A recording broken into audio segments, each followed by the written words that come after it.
Breaking news చూస్తా ఉన్నాము. Jubilee Hills MLA Maganti Gopinath గారు కన్నుమూశారు. ఏఐజీ హాస్పిటల్‌లో తను కన్నుమూశారన్నట్టు కూడా తెలుస్తా ఉంది. తనకు కిడ్నీ సంబంధించిన సమస్యతోని గత కొద్ది రోజులుగా బాధపడతా ఉన్నారు. దాంట్లో భాగంగానే తను ఆస్పత్రికి కూడా వెళ్ళడం అయితే జరిగింది.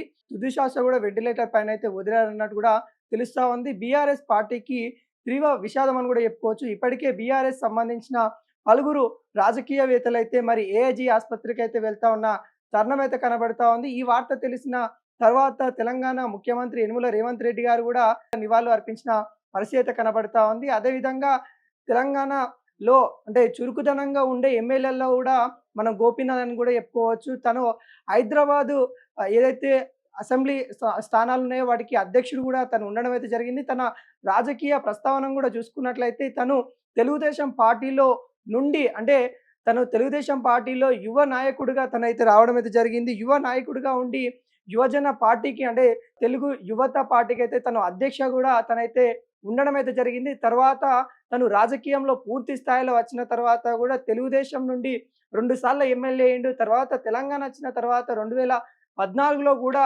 టీడీపీ టికెట్‌తోనే మళ్ళీ జూబ్లీహిల్స్‌లో ఎమ్మెల్యే కూడా గెలిచడం జరిగింది. తర్వాత 2018లో ముందస్తు ఎన్నికలకు వెళ్ళిన తెలంగాణ గవర్నమెంటు టీఆర్ఎస్ పార్టీలో చేరిక ఆయన మాగంటి గోపీనాథ్ గారు ముందుగా బీఆర్ఎస్‌లోకి అయితే వెళ్ళడం అయితే జరిగింది. తర్వాత జూబ్లీహిల్స్ స్థానానికి బీఆర్ఎస్ పార్టీ టికెట్‌తోని తను 2 సార్లు విజయం సాధించడం జరిగింది. మొన్న 2024 ఎలక్షన్స్‌లో కూడా తను ఘన విజయం అయితే సాధించారు. పార్టీకి ఎనలేని సేవ గోపి గారైతే చేయడం అయితే జరిగింది. ఇప్పుడు అంటే మళ్ళీ బీఆర్ఎస్ వస్తే ఒక మంత్రి హోదాలో ఉండే వ్యక్తి అని కూడా మనం చెప్పుకోవచ్చు. అలాంటి వ్యక్తిని బీఆర్ఎస్ కోల్పోవడం అనేది కూడా చాలా బాధాకరం అన్నట్టు కూడా వ్యక్తం చేస్తా ఉన్నారు. ఇప్పటికే మాజీ సీఎం కల్వకుంట్ల చంద్రశేఖరరావు గారు, అదేవిధంగా పార్టీ వర్కింగ్ ప్రెసిడెంట్ కేటీఆర్ గారు, హరీష్ రావు గారు అయితే స్పందించడం అయితే జరిగింది. తను మరణించడం మాకు చాలా బాధగా అనిపిస్తా ఉందన్నట్టు కూడా తమ తమ మాధ్యమాలలో వాళ్ళు నివాళులు అర్పించిన పరిస్థితి అయితే ఏర్పడతా ఉంది. ఇంకా బీఆర్ఎస్ సంబంధించిన నాయకులు భారీగా మరి ఏఐజీ ఆస్పత్రికి అయితే తరలి వెళ్తా ఉన్నారు. తన మృతదేహానికి నివాళులు అర్పించడానికి తన మృతదేహాన్ని తన జూబ్లీహిల్స్ సంబంధించిన నివాసం ఏదైతే ఉందో తనకి అక్కడికి తరలించే ప్రయత్నం అయితే చేస్తా ఉన్న పరిస్థితి కనబడతా ఉంది.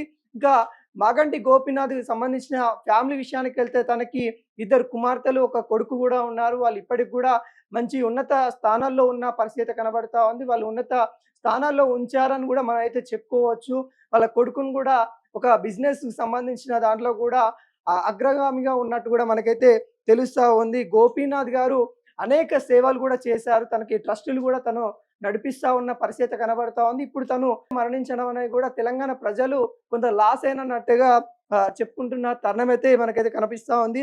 మాగంటి గోపీనాథ్ గారు కూడా చెప్పుకోవచ్చు. ఇప్పటికే పలువురు అక్కడికి ఆస్పత్రి కాడికైతే వెళ్లారు.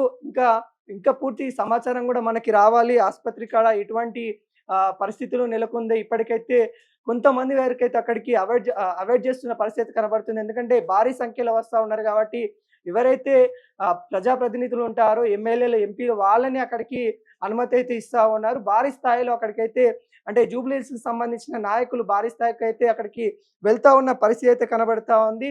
తను ఎప్పుడు పోటీ చేసినా గానీ ప్రజల్లోకి వెళ్ళి ప్రజల సమస్యలు కూడా తనైతే తెలుసుకునే వ్యక్తి.